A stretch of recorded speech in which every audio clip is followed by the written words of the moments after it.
Hello everyone, once again welcome to the class of basic maths and this is the 16th video lecture on basic maths.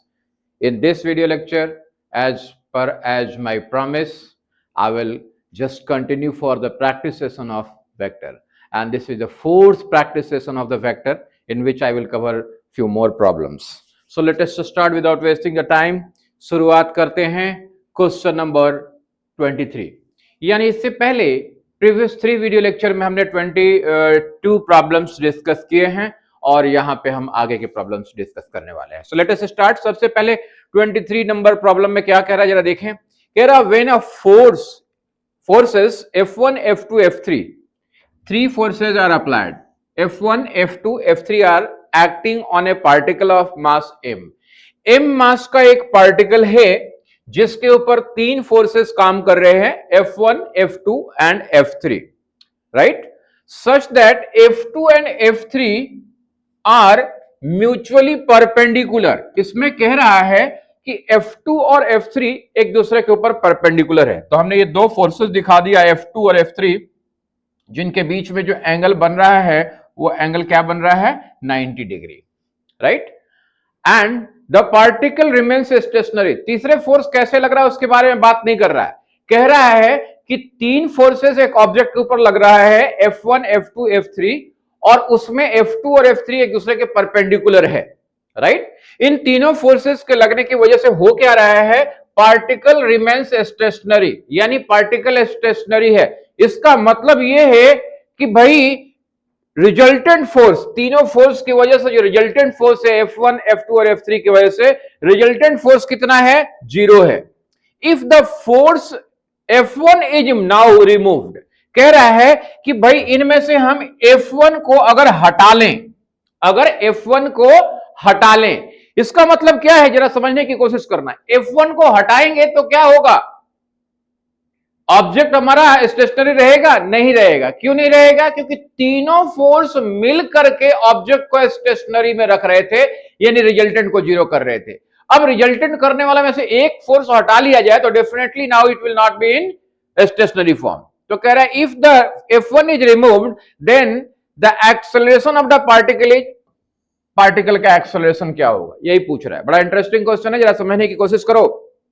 जरा सोचो, अगर हम ये कहें, suppose मान लें कि F1 F2 और F3 का रिजल्टेंट F1 के बराबर है। अगर हम ये कहें कि F2 vector F2 plus vector F3 ये मिलकर जितना फोर्स लगा रहे हैं बराबर है किसके, फोर्स F1 के, डायरेक्शन अपोजिट, तो डेफिनेटली क्या हो जाएगा, हमारा ऑब्जेक्ट स्टेशनरी हो जाएगा।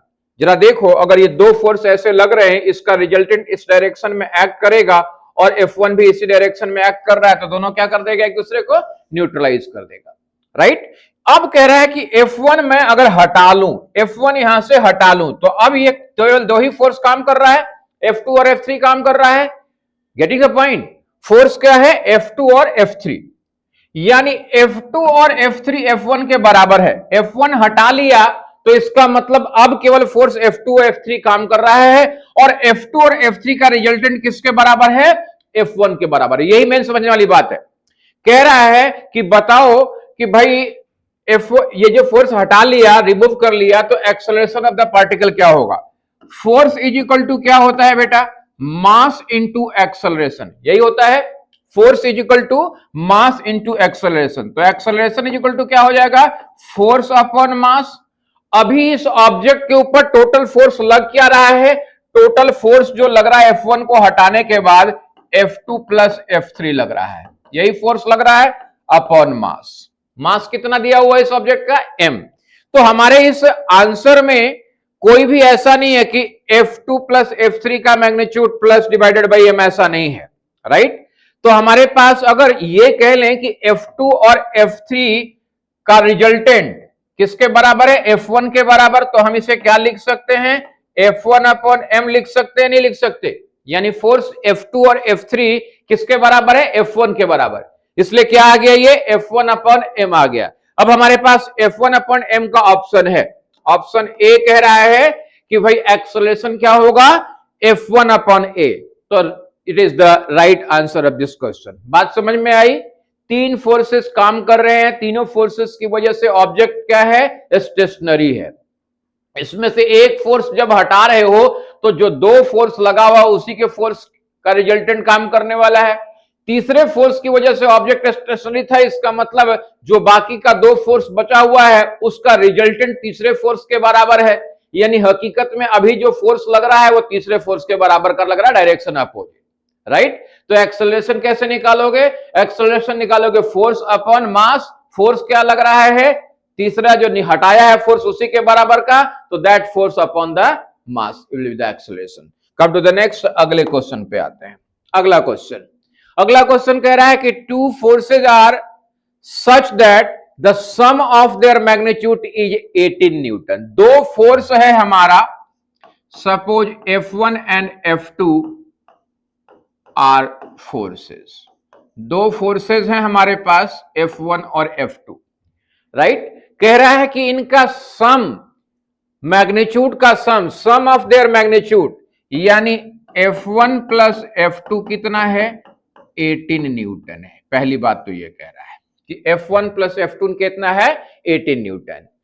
Magnitude of the resultant is 12 Newton. और कह रहा है कि जो दोनों फोर्स हैं उनके रिजल्टेंट का मैग्नीट्यूड, यानी फोर्स F1 और F2 मिलाकर के कितना है? 18, और F1 प्लस F2 जो लग रहा है इस फोर्स के रिजल्टेंट का मैग्नीट्यूड कितना है?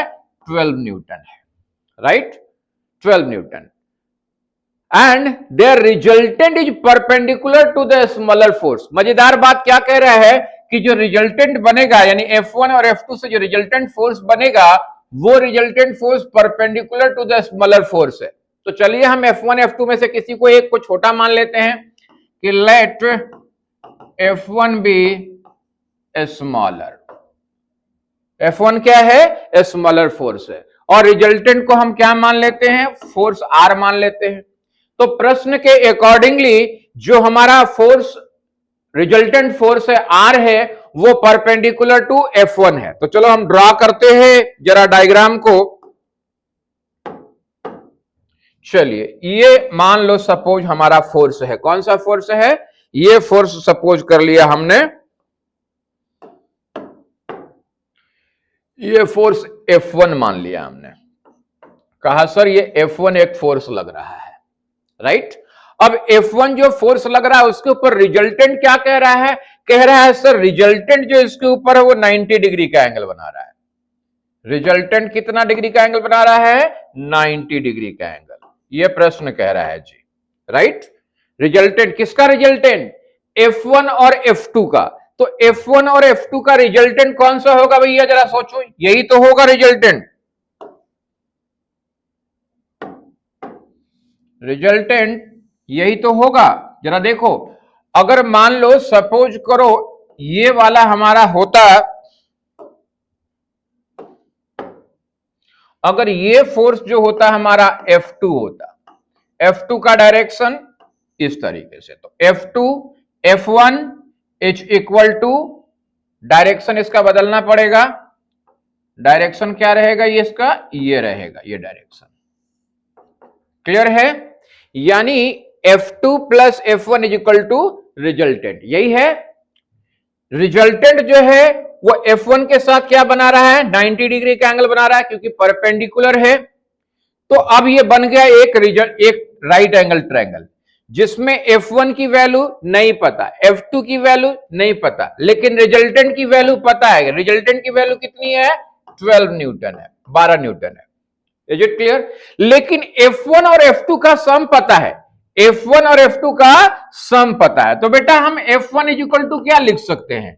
18 माइनस F2 लिख सकते हैं कि नहीं?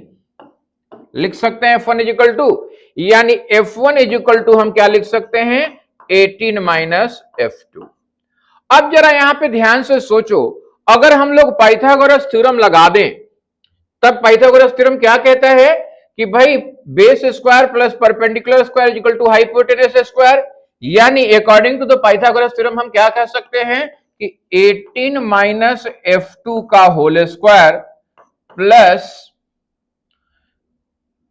12 का whole square is equal to F2 का whole square. Is it clear or not? जरा सॉल्व करो तो इसे 18 का स्क्वायर करोगे तो जरा देखो क्या आ जाएगा। 18 गुना 18, 8 8 64, 6 8 एकम 8 और 6 14, 18 4 8 4 8 4 12 1 3 324। 18 का स्क्वायर कितना हो गया? 324 प्लस F2 का स्क्वायर -2 इंटू 18 इंटू F2। कहां से आया सर? a माइनस बी का whole square, A square plus B square minus 2ab से, प्लस 12 का स्क्वायर यानी 144 इज इक्वल टू F2 का स्क्वायर। जरा ध्यान से देखो, इधर भी F2 स्क्वायर इधर भी F2 स्क्वायर कैंसिल हो गया। अब जरा देखो यहां पे दोनों को क्या करने वाले हम लोग? ऐड करने वाले। 4 और 4 8, 4 और 2 6, 1 और 3 और 1 4, 464 माइनस 18 दूना 36 F2 इज इक्वल टू क्या बच गया? 0। इसको इधर लेके जाते हैं तो भाई कितना हो गया? उधर लेके गए तो 36 F2 प्लस में हो गया 36 F2 इज इक्वल टू 468। तो F2 इज इक्वल टू क्या हो गया बेटा? 468 अपॉन 36। जरा दिखाइए कटा करके कितने से कट रहा है बेटा? 4 से 12 से कटाओ, 12 3 36, 12 से कट गया 12 3 36, 12 से कट गया 12 3 36, 12 3 36, 10 बच गया 108, 12 25 60 बरछक 72 72 84 12 96 12 9 9। 3 से फिर से कट गया बेटा 13। कितना आ गया? 13 आ गया। यानी F2 कितना आ रहा है बेटा? F2 आ रहा है यहां पे 13। F2 कितना आ गया? 13। और हमें पता है कि F1 is equal to 18 minus F2 है, यानी F1 कितना है? 18 माइनस F2। 18 माइनस F2 कितना निकला है? 13। यानी 18 माइनस 13 कितना आ गया? 5 न्यूटन। यानी F2 13 न्यूटन और F1 5 न्यूटन। छोटा वाला फोर्स 5 न्यूटन जिसके ऊपर रिजल्टेंट क्या बन रहा है? परपेंडिकुलर बन रहा है। Is it clear? बात समझ में आई? इसका मतलब हमारे पास एक फोर्स 13 न्यूटन का, दूसरा 5 न्यूटन का। ऑप्शन देखो, पहला ऑप्शन 12 6 नहीं है, दूसरा option 13 newton 5 newton. Yes, this is the right answer. B is the right answer. तीसरा 10 न्यूटन 8 न्यूटन नहीं है, चौथा भी नहीं है। यानी B is the right answer of this question. Is it clear to all of you?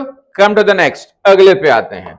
चलिए अगला क्वेश्चन, क्वेश्चन नंबर 25, 25वां क्वेश्चन डिस्कस करने जा रहे हैं।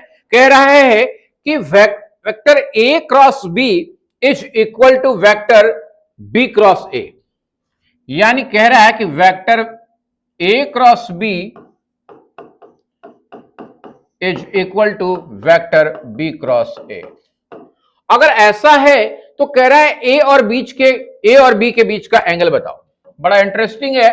आपको क्रॉस प्रोडक्ट बताया है कि भाई ए क्रॉस बी क्या होता है बेटा? A into B sine theta into normal vector. यहां से B into A sine theta normal vector. लेकिन क्या दोनों का डायरेक्शन सेम होगा? जरा सोचो। पहला वाला है हमारा, सपोज वेक्टर ए और वेक्टर बी यही है। अब वेक्टर ए प्लस बी में चल रहे हैं,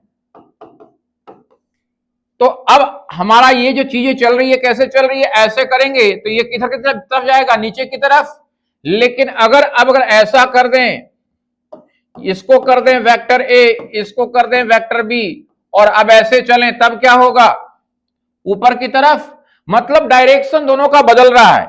एक बार अगर ये अपवर्ड है, क्योंकि एन क्या शो करता है? Direction of the resultant show करता है तो ये परपेंडिकुलर, लेकिन परपेंडिकुलर अपवर्ड होगा या डाउनवर्ड? और ये निकालते कैसे हैं? स्क्रू रूल से। तो स्क्रू रूल से निकालते, तो भाई जरा सोचो, एक अपवर्ड है और एक डाउनवर्ड है। अगर इसको N1 कहते हैं, इसको N2 कहते हैं मान लो, तो एक अपवर्ड है एक डाउनवर्ड है, तो दोनों तो बराबर हुआ नहीं ना। लेकिन कह रहा है कि बराबर है, कह रहा है आपका क्वेश्चन में कि बराबर है, तो बताओ उनके बीच का एंगल क्या है? अब एक ही कंडीशन है। क्या कंडीशन है? कि अगर ये पूरा पार्ट जीरो हो जाए, ये पूरा पार्ट जीरो हो जाए, तो भाई डायरेक्शन का कोई मीनिंग नहीं रह जाता, नल वेक्टर। नल वेक्टर में डायरेक्शन का कोई मीनिंग नहीं रहता है। तो भाई डायरेक्शन का अभी तो मीनिंग है, अगर ये नल वेक्टर नहीं है तो डायरेक्शन का मीनिंग है। तो इक्वल होने के लिए हर हाल में दोनों वेक्टर्स को क्या होना होगा, रिजल्टेंट को ए क्रॉस बी और बी क्रॉस ए को क्या होना होगा, नल वेक्टर होना होगा। अब नल वेक्टर होगा कैसे भाई, ए और बी की तो वैल्यू है, वो जीरो तो हो नहीं सकता, लेकिन साइन थीटा अगर जीरो हो जाए, साइन थीटा अगर जीरो हो जाए तो पूरी वैल्यू क्या हो जाएगी, जीरो हो जाएगी। तो साइन थीटा जीरो कितने पे होता है, आपको पता है कि थीटा की वैल्यू अगर जीरो तो साइन थीटा जीरो, तो थीटा इज इक्वल टू क्या हो गया बेटा, जीरो हो गया। बोला सर जीरो तो है ही नहीं, जरा सोचो, याद करो, जरा साइन को देखो, ऑप्शन में हमारे पास जीरो नहीं है, जरा देखो साइन के लिए, जीरो पे हमारा साइन जीरो होता है, फिर कहां पे जीरो होता है, बोला पाई पे होता है, फिर कहां पे होता है, बोला सर 2 पाई पे होता है। यानी पाई का जितना भी मल्टीपल है, हर मल्टीपल पे क्या हो जाता है, साइन थीटा जीरो हो जाता है।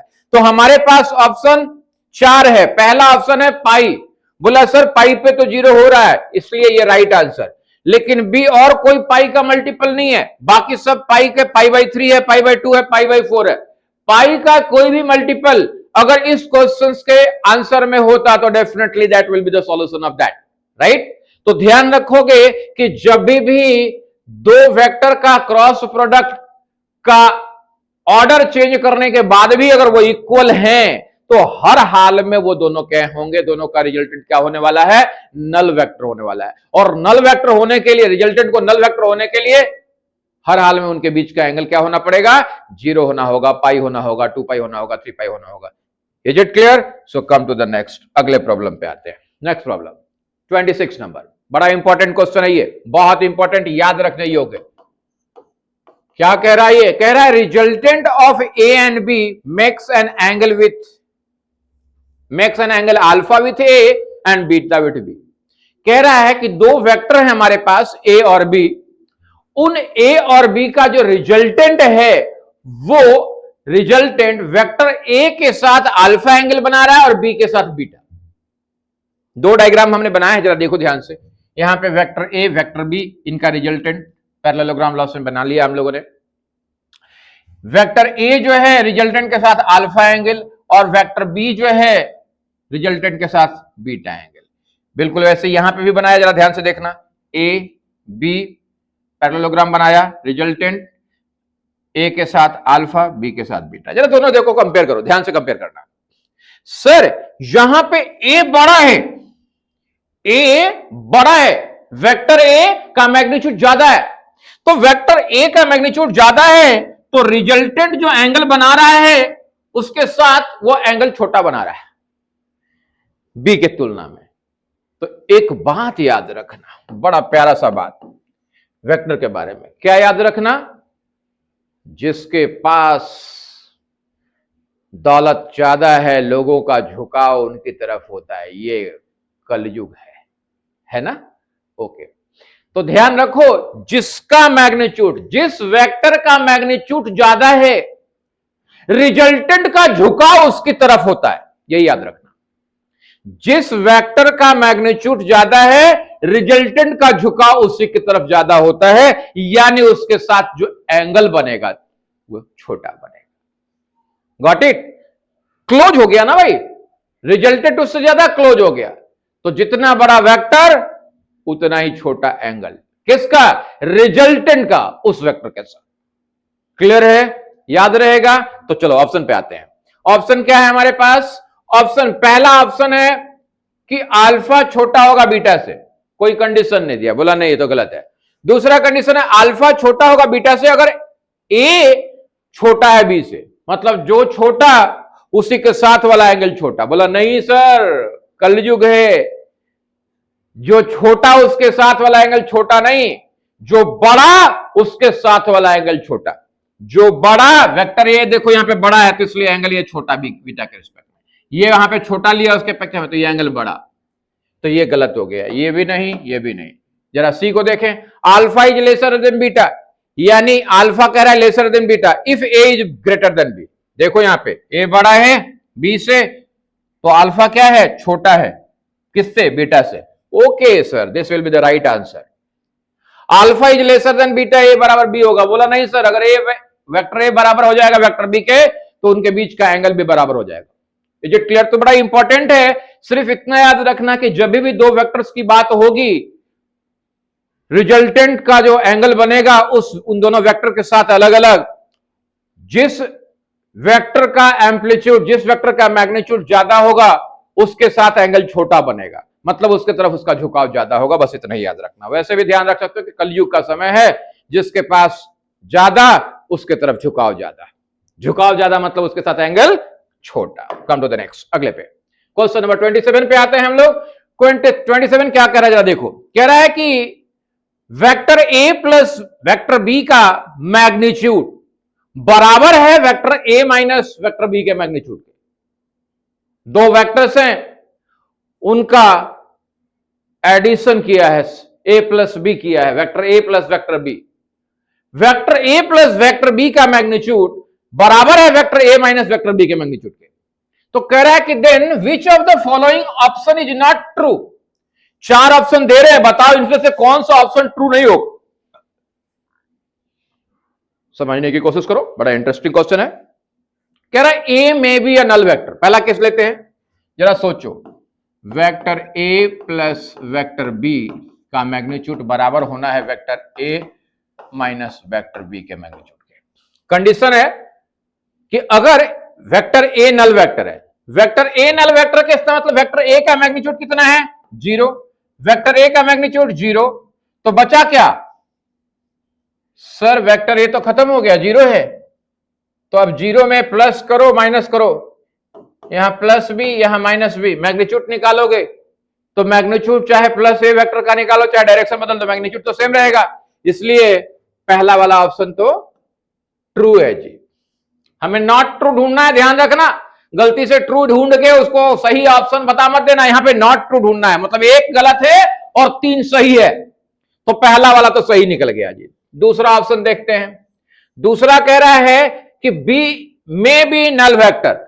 अब इन दोनों में से बी को नल वेक्टर कह रहा है। ए वेक्टर नल वेक्टर का मतलब ये 0 हो गया बराबर ए वेक्टर माइनस 0। अब 0 चाहे जोड़ो चाहे 0 घटाओ सेम रह जाएगा, मैग्नीट्यूड इसका यही रहेगा, इसका मैग्नीट्यूड यही रहेगा, मतलब ये भी करेक्ट है। तीसरा, ए में भी perpendicular to B. Vector A perpendicular to B, जरा देखना क्या हो रहा है। कह रहा है कि अगर वेक्टर ए जो है बी के ऊपर परपेंडिकुलर हो जाए, वेक्टर ए अगर बी के ऊपर परपेंडिकुलर होगा तो क्या होगा रिजल्टेंट? जरा सोचो। रिजल्टेंट कैसे निकालते हैं दो वेक्टर का? ए प्लस बी वेक्टर का रिजल्टेंट निकालना है। कैसे निकालते हैं याद करो, under root A square plus B square plus 2ab cos of the angle between them. अब कह रहा है कि परपेंडिकुलर हो गया एक दूसरे के ऊपर, परपेंडिकुलर हो गया, इसका मतलब कॉस थीटा क्या हो गया? कॉस 90। और कॉस 90 कितना होता है बेटा? 0। तो ये वाला पार्ट क्या हो गया? 0 हो गया। क्या आ गया? Under root A square plus B square. बड़ी खुशी की बात है। ये क्या हो गया? 0, इसलिए क्या आ गया? Under root A square plus B square. बोला नहीं सर मेरे को ए माइनस बी इसका रिजल्टेंट निकालना है। कैसे निकलेगा? यहां पे क्या होगा? A square plus B square minus 2ab cos of the theta. दोनों के बीच का एंगल चूंकि ये 0 हो 90 डिग्री हो रहा है तो इसलिए 0 हो गया। ये वाला पार्ट खत्म और ये वाला कार्ड खत्म, तो क्या बच क्या गया? ए स्क्वायर प्लस बी स्क्वायर। मतलब बोला सर अभी भी इक्वल है। अगर परपेंडिकुलर हो गया ना दोनों वेक्टर, तो उस केस में वेक्टर ए प्लस बी का मैग्नीट्यूड बराबर होगा vector A minus vector B के मैग्नीट्यूड के। तीसरा ऑप्शन भी वही, इसका मतलब चौथा ऑप्शन तो पक्का गलत होने वाला है, नॉट ट्रू होने वाला है। लेकिन चेक कर लो, बिना चेक किए हुए नहीं बताना है। क्या कह रहा है कि भाई which of the following is not true. जरा अब देखो, कह रहा है A is parallel to B. Parallel vector के बारे में क्या बताया? दोनों के बीच का एंगल, वेक्टर ए भी इसी डायरेक्शन में और बी भी इसी डायरेक्शन में, यानी दोनों के बीच का एंगल कितना? 0 डिग्री। दोनों के बीच का एंगल कितना? 0 डिग्री। तब जरा देखो वेक्टर ए प्लस बी का मैग्नीट्यूड क्या निकलेगा? A square plus B square plus 2ab cos theta यानी कॉस जीरो, और कॉस जीरो कितना होता है बेटा, कॉस जीरो होता है 1, यानी ये क्या आ गया +2ab। क्या निकलेगा भाई, फॉर्मूला पे टूट गया सर, a प्लस बी का होल स्क्वायर, और रूट किया तो कैंसिल, यानी रिजल्ट आ गया a plus B. Vector a plus vector b का मैग्नीट्यूड क्या आया, a प्लस बी। जरा करते हैं a माइनस बी, अब क्या निकलेगा यहां पे देखो, यहां पे क्या होने वाला है, a square plus B square minus 2ab cos theta मतलब कॉस जीरो। अब कॉस जीरो कर दिया है, कॉस जीरो की वैल्यू 1, क्या आने वाला है, a square plus B square minus 2ab cos theta 1, तो 1 इंटू 2ab, 2ab रह गया। ये क्या आ गया, बोला सर a माइनस बी का whole square, under root square cancel, क्या आ गया a माइनस बी। बोला sir a plus vector b का मैग्नीट्यूड a प्लस बी आया, और vector a minus vector b का मैग्नीट्यूड a माइनस बी आया। इक्वल नहीं है, बोला सर इक्वल नहीं है, यही तो कह रहा है कि भाई if vector a plus vector b बराबर है का मैग्नीट्यूड बराबर है vector a minus vector b के मैग्नीट्यूड के, तो कौन सा ऑप्शन सही नहीं है, तो सही नहीं ऑप्शन केवल हमारा डी है, बाकी सारे ऑप्शन सही हैं। यही है केवल नॉट करेक्ट ऑप्शन, बाकी सारे ऑप्शन करेक्ट ऑप्शन हैं। तो ध्यान रखना, कभी कभी जब आप प्रॉब्लम सॉल्व कर रहे हो तो इस तरह के क्वेश्चंस में आप गलतियां कर जाते हो, आपको लगता है कि सर सेटिस्फाई तो कर रहा है हमारा आंसर।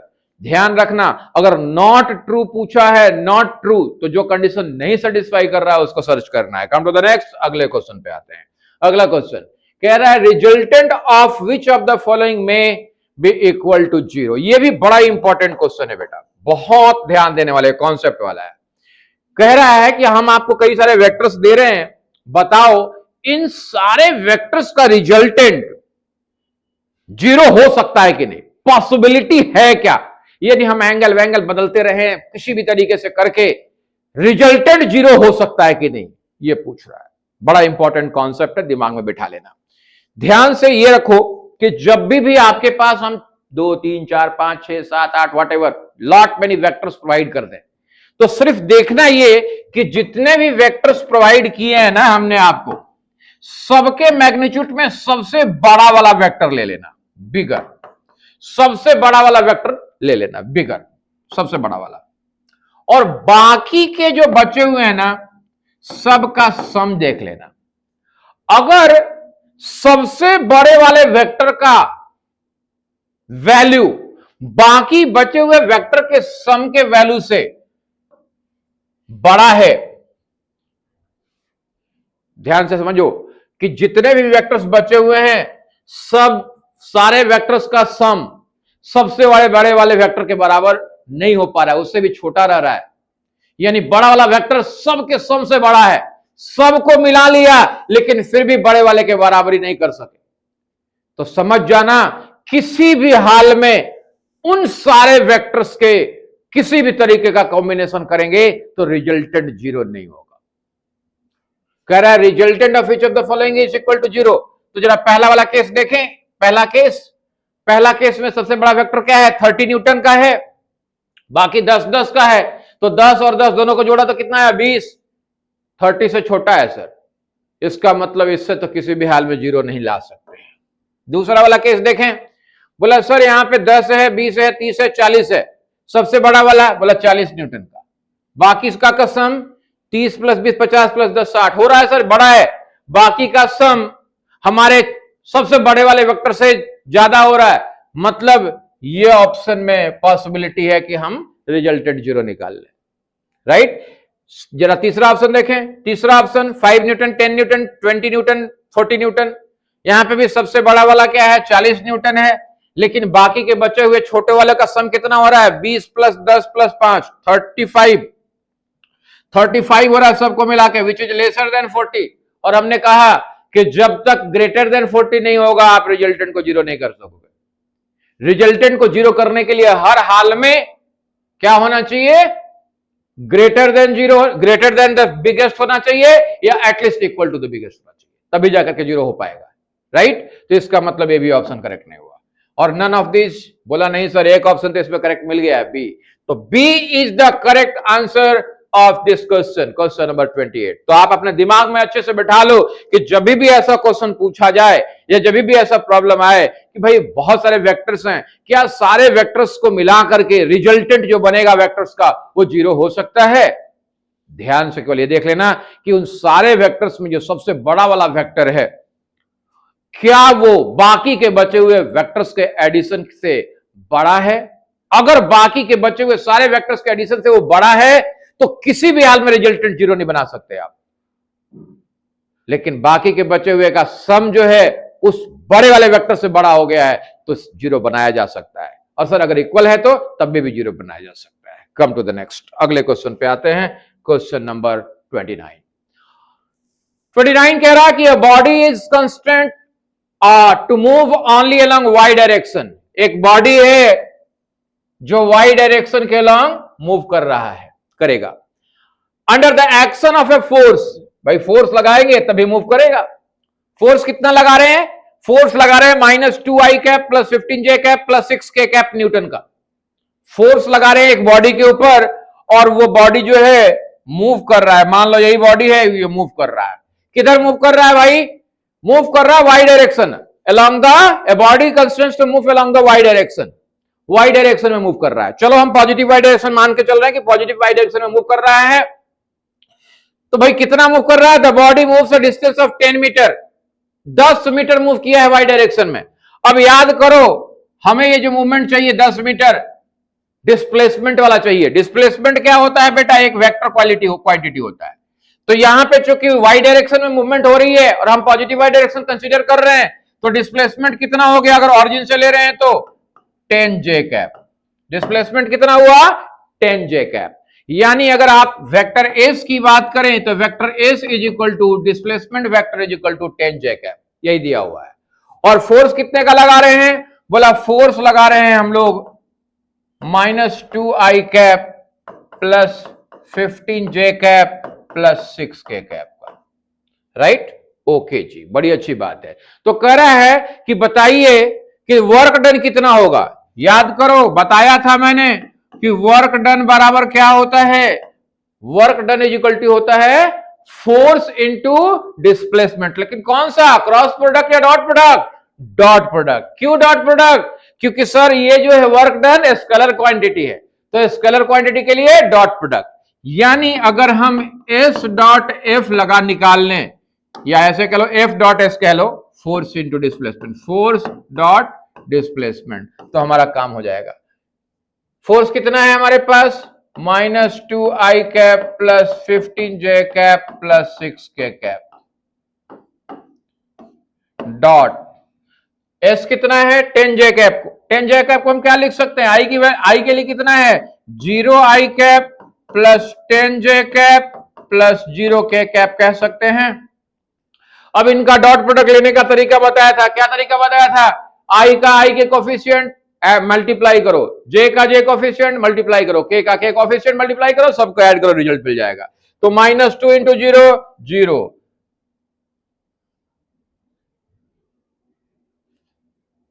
15j इंटू 10j कितना हो गया? प्लस 150, जे कैंसिल, जे इंटू जे क्या हो जाता है? 1 हो जाता है। 6 इंटू 0 0, तो कितना आ गया बेटा? 150। यानी dot product of F dot dash S dash कितना आ गया? 150। तो ये क्या निकला? Work done. किसमें? जूल में। क्यों? फोर्स दिया हुआ न्यूटन में और डिस्प्लेसमेंट दिया हुआ मीटर में, तो force into displacement newton metre, that is joule. तो 150 joule is the correct answer. Option देखो, option A is the correct answer of this question, 150 joule. बाकी सारे गलत। कम टू द नेक्स्ट, अगले क्वेश्चन पे आते हैं। अगला क्वेश्चन कह रहा है कि let A is equal to A cos theta I cap plus A sine theta J cap. यानी एक वेक्टर दे रखा हुआ है, वेक्टर ए दे रखा हुआ है। क्या दे रखा हुआ है? A cos theta I cap plus A sine theta J cap. कह रहा है कि एक दूसरा वेक्टर लो आप, which is normal to this, यानी एक ऐसा ये वेक्टर बी ऐसा लो कि वेक्टर ए परपेंडिकुलर हो जाए वेक्टर बी के ऊपर।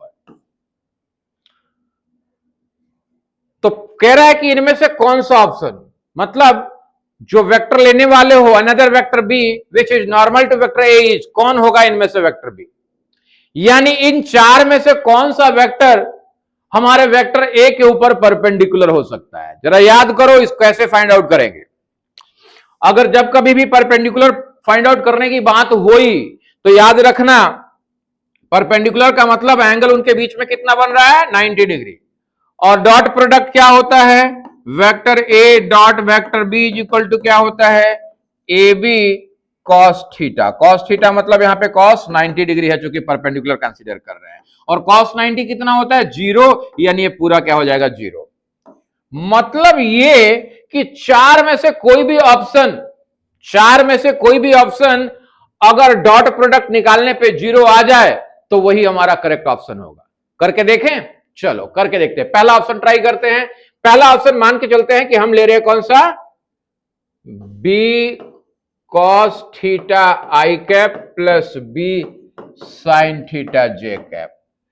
ए डॉट बी लेंगे, क्या आएगा बेटा, ए डॉट बी करने के लिए क्या सिखाया, आई का कोफिशिएंट का मल्टीप्लीकेशन करो प्लस जे का कोफिशिएंट का मल्टीप्लीकेशन। तो यानी A cos theta into B cos theta क्या बन गया, A B cos square theta plus यहां पे A B sine square theta.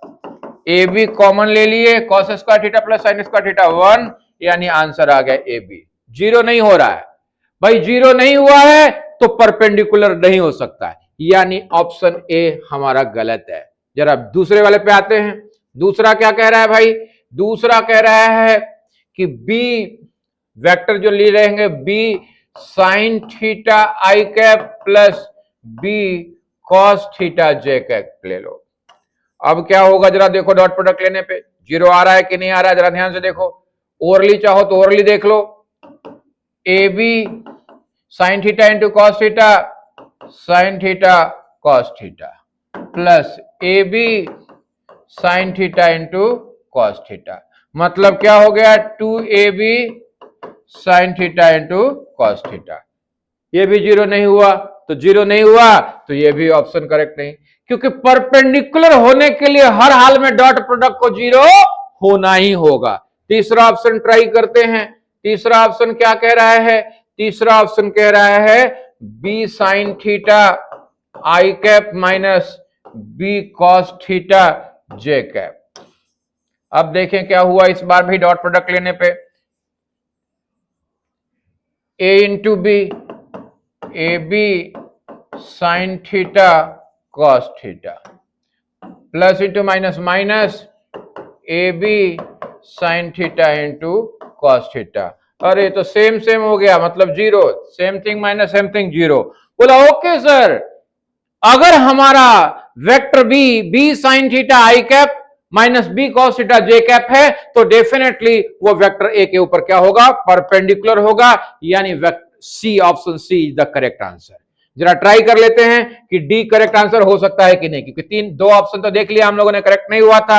अब क्या लिया है, A cos theta I cap minus A sine theta